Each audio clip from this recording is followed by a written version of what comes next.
नमस्कार दोस्तों, आप सब लोगों का शिखर कंपटीशन क्लासेस में हार्दिक स्वागत है।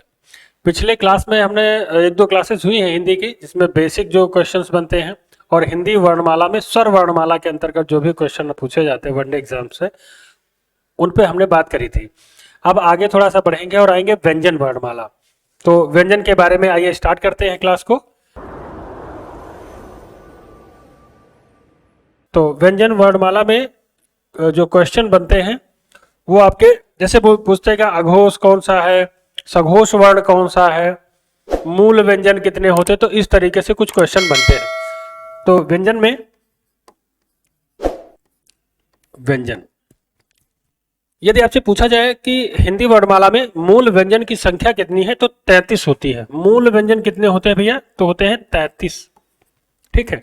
एक और क्वेश्चन पूछता है कि हिंदी जो वर्णमाला है स्वर और व्यंजन दोनों मिला के वर्णों की संख्या कितनी है? तो कुल वर्ण है जो कुल वर्ण ये है 52। कितने हैं? 52। अगर जो आपसे ये पूछ ले कि हिंदी वर्णमाला में मानक वर्णों की संख्या कितनी है तो 56 होती है। मानक वर्ण कितने हैं भैया? मानक वर्णों की संख्या होती है 56। मानक वर्ण 56 का मतलब ये होता है कुल 52 वर्ण प्लस आगत वर्ण। आगत वर्ण, इसमें आगत वर्णों को जोड़ देते हैं तब ये हो जाता है 56। मानक और अमानक कैसे होते हैं? जैसे आपने देखा होगा पहले जो पुराने हमारे ग्रंथ है उनमें लिखा रहता तो इस तरीके से एक वर्ण बनता था या कुछ ऐसे बनता था, तो ये अमानक श्रेणी में आते हैं। किसमें भैया? अमानक। ठीक है। तो मानक वर्णों की संख्या कितनी है? 56 है। हिंदी वर्णमाला में कुल वर्णों की संख्या 52 है। मूल व्यंजन की संख्या 33 होती है और स्वरों की संख्या तो आप जानते हैं कि 11 होती है। ठीक है। तो आइए ये जो हिंदी जो व्यंजन है इनको लिखते हैं जरा एक क्रम में। जो व्यंजन होते हैं उनकी संख्या कितनी होती है? तो भैया 33 होते हैं भैया। मूल व्यंजन की संख्या तो 33 होती है। पहला होता है का, खा, गा, घा और ये अंगा। फिर होता है चा, छा, जा, झा और इया। टा, ठा, डा, ढा और ये अड़ा होता है। फिर उसके बाद आता है ता, था, दा, धा और ये ना होता है। फिर उसके बाद आता है पा, फा, बा, भा और ये मा होता है। फिर उसके बाद आता है या, रा, ला और वा होता है। फिर उसके बाद होता है शा, शा, शा, हा, छा, प्रा, ज्ञा और एक होता है श्रा। तो इस तरीके से व्यंजन लिखे जाते हैं। जैसा कि पहला का से लेके अंगा तक ये इस तरीके से यारा, लावा, शाखा, शाहा, तो इस तरीके से टोटल व्यंजन यहाँ पर लिखे होते हैं। दो व्यंजन और होते हैं, आडा और आढ़ा। इनको उत्क्षिप्त व्यंजन बोलते हैं, ताड़न जात वर्ण बोलते हैं। इन पे बाद में बात करेंगे, पहले यहाँ पर देखते हैं हम लोग। तो ये जो का से लेके मा तक है ये 25 वर्ण होते हैं। का से लेके मा तक इनको स्पर्श व्यंजन बताया गया है। ये क्या है भैया? स्पर्श व्यंजन। तो स्पर्श व्यंजनों की संख्या कितनी रहती है? 25। कितनी है? 25। का से लेके मा तक के स्पर्श व्यंजन होते हैं और इन्हीं स्पर्श व्यंजन को बोलते हैं वर्गीय व्यंजन। क्या बोलते हैं भैया? तो वर्गीय व्यंजन, ये वर्गीय व्यंजन भी कहलाते हैं। वर्गीय मतलब 5 के वर्ग में है, जैसे 5 इधर 5 इधर तो 5 पचे तो 25 हो जाएगा। ठीक। और ये जो या, र, ला वाले हैं इनको अंतस्थ व्यंजन बोलते हैं। क्या बोलते हैं? तो अंतस्थ व्यंजन। यदि पूछे अंतस्थ व्यंजन की संख्या कितनी होती है तो 4 होती है। ऊष्म व्यंजन, ये जो है आपके ऊष्म व्यंजन है, क्या बोलते हैं इनको? तो ऊष्म व्यंजन है। ऊष्म व्यंजन की संख्या कितनी होती है? 4 होती है। फिर ये वाले आपके होते हैं संयुक्त व्यंजन। संयुक्त व्यंजन। संयुक्त व्यंजनों की संख्या भी कितनी होती है? तो 4 होती है। यानी कि मोटे तौर पर देखें तो व्यंजन को इस तरीके से विभाजित किया जाता है। स्पर्श व्यंजन 25 होते हैं जिनको वर्गीय व्यंजन भी कहते हैं।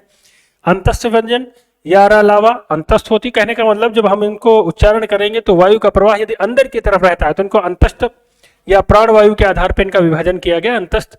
फिर उसके बाद रहता है कि ऊष्म व्यंजन यानी कि जिनमें वायु का प्रवाह बाहर की तरफ रहेगा। छ यानी कि छ, त्र, ज्ञ, स्र, ये जो आपके संयुक्त व्यंजन होते हैं यानी कि इन्हीं के द्वारा इनका निर्माण किया गया है या इनको बनाया गया है। एक तो ये होता है। अगला ये जो लाइन रहती है पहली वाली, इसको उदित व्यंजन बोलते हैं। उदित व्यंजन, उदित व्यंजन, उदित व्यंजन यानी कि का से लेके का, च, ट, ता और पा वाली ये जो लाइन होती है इसको उदित व्यंजन भी कहा जाता है। ठीक है, अगला देखेंगे।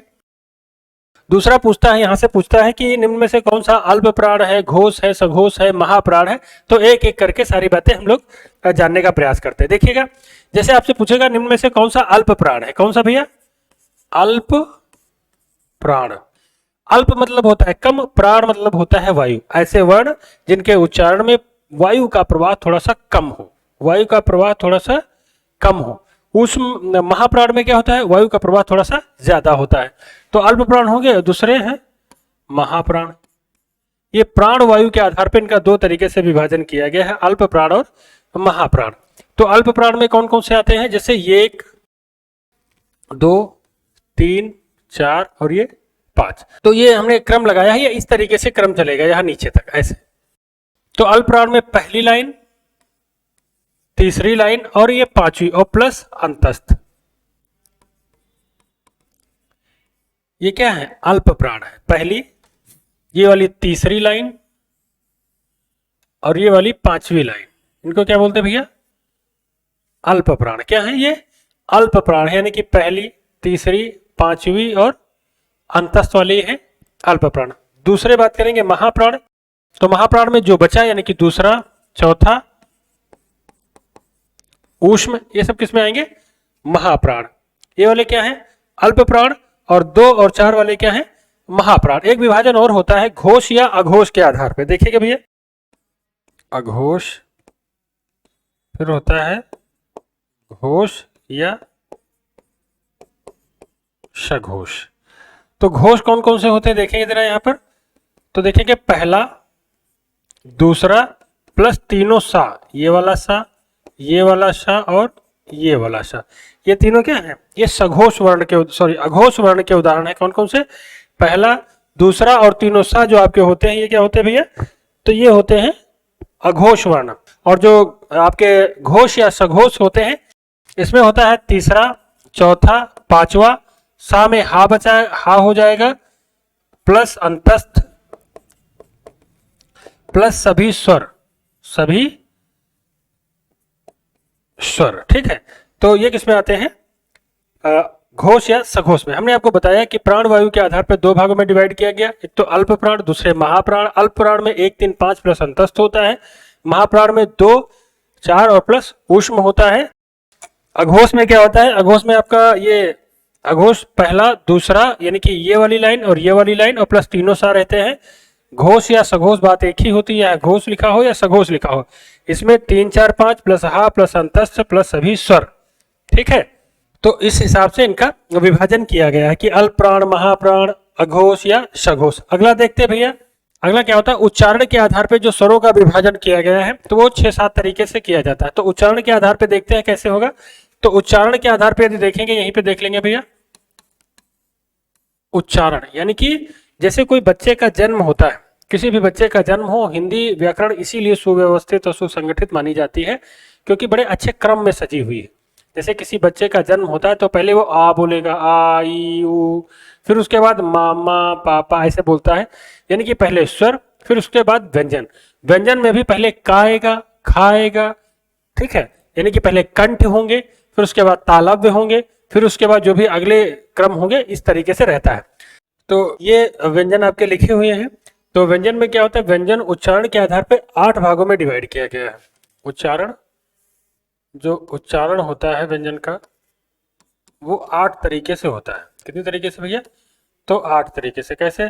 जैसे संघर्षी, ऊष्म संघर्षी, स्वर संघर्षी, ये सब रहता है, ताड़न जात वर्ण वगैरह। लेकिन आपसे जो पूछा जाता है, मेनली पूछा जाएगा जैसे का वर्ण है तो इसका उच्चारण स्थान क्या है? तो जो का रहता है इसको कंठ वर्ण बोलते हैं। क्या बोलते हैं भैया? कंठ। चा वाला तालव्य रहेगा, तालव्य। टा वाला मूर्धन्य रहता है, ता वाला दंत रहता है, पा वाला ओष्ठ रहता है। कहने का मतलब का वर्ग जो रहता है, का वर्ग रहता है कंठ, ता वर्ग चा वर्ग रहेगा तालव्य, टा वर्ग मूर्धन्य, ता वर्ग दंत रहेगा और ओष्ठ रहेगा पाफा बाभा माँ वाले। ये जो 5 होते हैं इनको पंचमाक्षर कहा जाता है। ये पंचमाक्षर है, पंचमाक्षर, पंचमाक्षर। और इनका जो उच्चारण स्थान होता है नासिक के होता है। क्या होता है भैया? तो ये होता है नासिक। ठीक, एक चीज और यहाँ पर देखेंगे कि इधर वाला रहेगा कि या रा लावा भी आएगा, तो या बोलेंगे तो या बोलने में आपके जिह्वा पे बल पड़ेगा। तो इस आधार पे ये जो या होता है ये तालव्य होता है। क्या होता है? तालव्य। उसके बाद आता है रा मूर्धन्य रहता है, रा मूर्धन्य वाले में आएगा। ला आपका दंत होता है और वाह एकमात्र वर्ण ऐसा है जो दंतोष्ठ होता है। क्या होता है? दंतोष्ठ। वह क्या होता है? दंत्योष्ठ। वह का उच्चारण स्थान होता है दंत्योष्ठ। कई बार पूछा गया है। फिर आपके ये रहते हैं शा, तो शा में जो ये तालव्य शा होता है तो ये तालव्य में आएगा, यानी कि या की जगह पे आ जाएगा, तालव्य शा हो जाएगा। ये वाला मूर्धन्य शा रहता है, ये मूर्धन्य शा हो जाएगा। ये वाला दंत शा होता है, दंत शा। और हा का उच्चारण स्थान होता है कंठ। हा का उच्चारण स्थान क्या होता है? तो कंठ। यानी कि उच्चारण के आधार पर जो विभाजन किया गया तो पहला होगा कंठ, तालव्य, मूर्धन्य, दंत और ओष्ठ। फिर का वर्ग आएगा कंठ में, ता वर्ग तालव्य में, टा वर्ग मूर्धन्य में और ता वर्ग आएगा दंत में, पा वर्ग आएगा ओष्ठ में। और उसी के अंतर्गत फिर ग्यारह लावा और शाखा शाखा का भी वहां पर विभाजन किया जाता है। आपके ये होते हैं छा, त्र, ज्ञ और श्रा। ये 4 आपके संयुक्त अक्षर होते हैं। इनको क्या कहते हैं भैया? संयुक्त अक्षर। देखो तो जो संयुक्त अक्षर कई बार पूछा गया है, जैसे छा है, छा कैसे बना है? तो ये का होता है और ये शा होता है। ठीक है, यदि यहाँ पर हलंत लगेगा, ये तभी होगा जब यहाँ पर हलंत नहीं लगेगा। यदि आप यहाँ पर हलंत लगाना चाह रहे हैं तो यहाँ पर आपको छोटा लिखना पड़ेगा, नंबर 1 बात। ठीक है, तो यहाँ पर इसको हम ऐसे लिखते हैं। दूसरा देखो भैया, यदि छा इस तरीके से लिखा हुआ है, इस तरीके से, तो हम का में भी हलंत लगाएंगे और सा में भी हलंत लगाएंगे। अगर जो ऊपर वाला लिखा है जिसमें हलंत नहीं लगा है तो का में लगाएंगे, सा में नहीं लगाएंगे। यदि छा में लगा है तो का में भी लगेगा और सा में भी लगेगा। ये ध्यान रखना है आपको। अगला देखो, जैसे क्या था? त्रा। तो त्रा कैसे बनेगा भैया? तो ये त्रा जो बनता है तो इसमें एक ता होता है और एक रा होता है। फिर ज्ञा है, ज्ञा में क्या है? जा है और इया है। फिर आपका श्रा होता है, श्रा होता है, श्रा में क्या है? ये आपका शा होता है और एक रा होता है। तो इस तरीके से आपसे पूछा जाए। कई बार ये भी पूछा गया है कि जो छा है, छतरी वाला छा वर्ण है, ये किस वर्ण के बाद में आता है? तो ये हमेशा का वर्ण के बाद में आता है। क्यों? क्योंकि का के बाद यहाँ पर क्या है? व्यंजन है और ये का में स्वर तो है ही नहीं। जैसे ये कोई का लिखा है तो इसमें स्वर है, छोटे आ की मात्रा है इसमें, और इस तरीके से कर देंगे तो इसमें स्वर नहीं है, तो स्वर रहित होगा तो स्वर के बाद में ही तो आएगा। तो ये वाली बात यहाँ पर आपको ध्यान में रखना है। ठीक है, जो छा है तो स्वर के मतलब का वर्ण के बाद में ही आता है। तो ये इस तरीके से वर्णों का विभाजन रहता है। फिर उसके बाद में कुछ वर्ण होते हैं जिनके पर्टिकुलर अपना अलग अलग नाम रहते हैं, देखते हैं उनको भी एक बार समझ लेते हैं भैया। ये तो आप जान गए कि शा तालव्य है, दंत है, ओष्ठ है, क्या कैसे कहानी ये होती है। अगला देखेंगे भैया। आइए दोस्तों, फिर पुनः देखते हैं कि जो ये व्यंजन होते हैं इनके पर्टिकुलर एक व्यंजन का जैसे कुछ नाम होता है, इसको किस नाम से जाना जाता है। तो जैसे पहला आपसे पूछा जाएगा अर्धस्वर, पूछेगा निम्न में से कौन सा व्यंजन अर्धस्वर है? तो अर्धस्वर कौन सा होता है? एक तो या होता है, दूसरा वाह होता है। ठीक है, फिर उसके बाद पूछेगा लुंठित या प्रकंपित, लुंठित या प्रकंपित। तो लुंठित या प्रकंपित आपका रा होता है। पार्श्विक व्यंजन ला होता है, पार्श्विक जो व्यंजन होता है वो होता है ला। काकल या काकल्य वर्ण, काकल या काकल्य वर्ण होता है हा। तो आपने देखा अर्धस्वर यावा है, लुंठित या प्रकंपित रा होता है, पार्श्विक व्यंजन ला होता है, काकल या काकल्य वर्ण हा होता है। एक और पूछता है कि स्पर्श संघर्षी, स्पर्श संघर्षी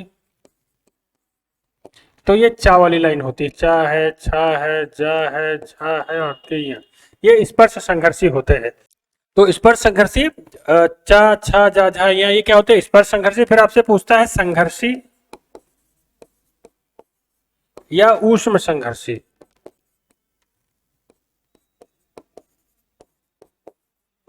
संघर्षी या ऊष्म संघर्षी पूछेगा तो शा, शा, सा और हा। यदि आपसे पूछा जाएगा स्पर्श संघर्षी कौन से हैं तो चा, छा, जा, झा, या। और मूल जो संघर्षी सिर्फ पूछे या ऊष्म संघर्षी पूछे तब आप लगाएंगे सा, शा, शा और हा को लगाएंगे। ठीक है। उच्चारण के आधार पे भी संयुक्त अक्षरों को 3 भागों में डिवाइड किया गया है। और दूसरा होता है एक पूछता है ताड़नजात वर्ण। पहला पूछेगा उच्छिप्त, उच्छिप्त या द्विगुण, द्विगुण या संकर, संकर या विकसित, विकसित या उच्छिप्त, द्विगुण, संकर या इसको बोलते हैं ताड़नजात, ताड़नजात। तो जो ताड़नजात या उच्छिप्त या द्विगुण या संकर या विकसित व्यंजन जिसको बोला जाता है ये आपका होता है डा और आधा। ये जो बिंदी नीचे लगती है इसको बोलते हैं नुक्ता। क्या बोलते हैं? नुक्ता या ताड़नजात। जैसे देखो ताड़नजात का मतलब होता है जैसे इस तरीके से कोई लिखा हो तो यहाँ पर बिंदी रहेगी तो ये अनुस्वार होता है। क्या होता है भैया? अनुस्वार। पीछे रहता है तो ये पंचमाक्षर का प्रतीक बन जाता है, पंचमाक्षर। नीचे रहता है तो ये ताड़नजात होता है, ताड़नजात। यदि वर्ण के पहले होता है तो इसको बोलते हैं नुक्ता। क्या बोलते हैं? तो नुक्ता। तो इसमें ये 2 बिंदु नीचे रखे इस कारण इसको ताड़नजात बोलते हैं, विकसित वर्ण बोलते हैं। ठीक है। और आपका ये संकर वर्ण भी बोला जाता है, इसको उच्छिप्त या द्विगुण व्यंजन भी बोला जाता है। उच्चारण के आधार पे जो व्यंजन होते हैं उनको संयुक्त व्यंजन को 3 भागों में डिवाइड किया गया। जो संयुक्त व्यंजन होते हैं, संयुक्त व्यंजन वो 3 भागों में डिवाइड है, 3 भागों में। तो ये 3 होते हैं संयुक्त व्यंजन, उच्चारण के आधार पे 3 भागों में डिवाइड किए गए हैं। जैसे पहला होता है संयुक्त, दूसरा होता है संपृक्त, तीसरा होता है संयुक्त हो गया, संपृक्त हो गया, द्वित्व हो गया द्वित्व व्यंजन। द्वित्व व्यंजन संयुक्त में क्या होता है? सिर्फ एक स्वर की सहायता से जो बोले जाने वाले होते हैं उनको, जैसे प्राण, घ्राण, ये किसमें है? तो ये संयुक्त वर्ण के अंतर्गत आते हैं। ठीक है। अगला संयुक्त अक्षर के अंतर्गत जो बनने वाले शब्द होते हैं जिनमें 2 शब्द हो, जैसे बंदर, कम्बल। और जो द्वित्व व्यंजन होते हैं, द्वित्व व्यंजन के अंतर्गत क्या होता है कि जो समान वर्ण हो, एक आधा हो और एक पूरा हो। जैसे क्या होता है? आधा मा, पूरा मा, आधा ला, पूरा ला, आधा चा और पूरा चा। ये क्या होते हैं? द्वित्व व्यंजन इनको कहते हैं। द्वित्व व्यंजन या फिर युग्मक ध्वनि बोलते हैं इनको। द्वित्व व्यंजन या फिर युग्मक ध्वनि, द्वित्व व्यंजन और युग्मक ध्वनि। संयुक्त में क्या आएगा? पहला होता है आपका संयुक्त ध्वनि है, ये ध्वनि के आधार पे है, ध्वनि के आधार पे या उच्चारण के आधार पे, उच्चारण के आधार पे जो स्वरों का व्यंजन का विभाजन किया गया है उच्चारण, तो वो 3 तरीके से किया गया है। संयुक्त हो गया, संपृक्त हो गया, द्वित्व या युग्मक ध्वनि हो गया। द्वित्व या फिर युग्मक। कई बार पूछा जाए इनमें से कौन सा द्वित्व व्यंजन है, तो जैसे इनसे निर्मित शब्द क्या बनेगा? दिल्ली, कामा बिल्ली, यानी कि जिसमें एक आधा हो और एक पूरा उसी वर्ण का पूरा शब्द रहता है। फिर आते हैं आगत व्यंजन पे। आगत व्यंजन ऐसे हैं जो किसी दूसरी भाषा के शब्द हैं और हमारी हिंदी भाषा में प्रयुक्त किए जाते हैं। ठीक है। तो आगत व्यंजन में भैया क्या होता है? आगत व्यंजनों की संख्या 3 है। एनसीईआरटी में हमारी 3 आगत व्यंजन को मान्यता मिली। एनसीईआरटी, एनसीईआरटी में 3 आगत व्यंजनों को मान्यता मिली है। कौन कौन से होते हैं? एक तो खा होता है, एक तो आपका खा होता है इस तरीके से, एक तो जा होता है और एक फा होता है। एक है शिव प्रसाद सितारे हिंद। क्या नाम है इनका? शिव प्रसाद सितारे हिंद। ये हिंदी के काफी बड़े व्याकरणविद हैं, वैयाकरण हैं। तो इनके आधार पे इन्होंने बताया था कि जो हमारी हिंदी में जो आगत वर्णों की संख्या है वो कितनी है? तो 5 है। 5 मतलब कि इन्होंने का को भी माना है, का, खा, गा, जा और फा। यानी कि इनके आधार पे आगत वर्णों की संख्या मतलब आगत वर्णों व्यंजनों की संख्या कितनी है, तो 5 है। हिंदी व्याकरण में यदि पूछेगा, हिंदी व्याकरण में यदि आगत पूछेगा तो 3 आपको लगाने हैं। यदि पूछेगा कि शिव प्रसाद सितारे हिंद के आधार पे कितनी है, तो 5 है, ख, का, खा, गा, जा और फा। ठीक है, और कुल टोटल पूछेगा वर्णमाला में कितने हैं, ये आगत व्यंजन है भैया। यदि कुल पूछेगा कि आगत वर्णों की संख्या कितनी है, आपसे पूछ ले कि आगत वर्ण कितने हैं, आगत वर्ण, तो आगत वर्ण का मतलब स्वर और व्यंजन दोनों हो गए। तो ये आपके व्यंजन हो गए और एक ये रहता है, ये आपका होता है स्वर। इन्हीं 4 के मिलने के कारण जो मानक वर्णों की संख्या आपके 56 हो जाती है। तो ये कुछ बेसिक से क्वेश्चन रहते हैं जो आप पे पूछे जाते हैं। अघोष, सघोष, अल्पप्राण, महाप्राण, आपका जो एक एक व्यंजन को क्या कहते हैं, जैसे उच्छिप्त है, द्विगुण कौन सा है, संकर व्यंजन कौन सा है, या अर्ध स्वर किसको बोलते हैं। अब आपसे क्वेश्चन कैसे बनाएगा, ऐसे पूछेगा कि जैसे निम्न में से कौन सा अल्प प्राण अघोष है, अल्प प्राण अघोष है, या महाप्राण सघोष है। तो आप देखेंगे कि जैसे अल्प प्राण में 1 3 5 होता है, फिर घोष या सघोष में तो 1 मतलब 3 4 5 होता है। तो वहां पर जो जो कॉमन होगा वही आपका अल्प प्राण सघोष हो जाएगा। ठीक है, तो इस तरीके से आप प्रैक्टिस कीजिए। अगर जो कोई दिक्कत हो तो कमेंट बॉक्स में कमेंट कीजिए और हमारे शिखर कंपटीशन क्लासेस चैनल को सब्सक्राइब कीजिए। धन्यवाद।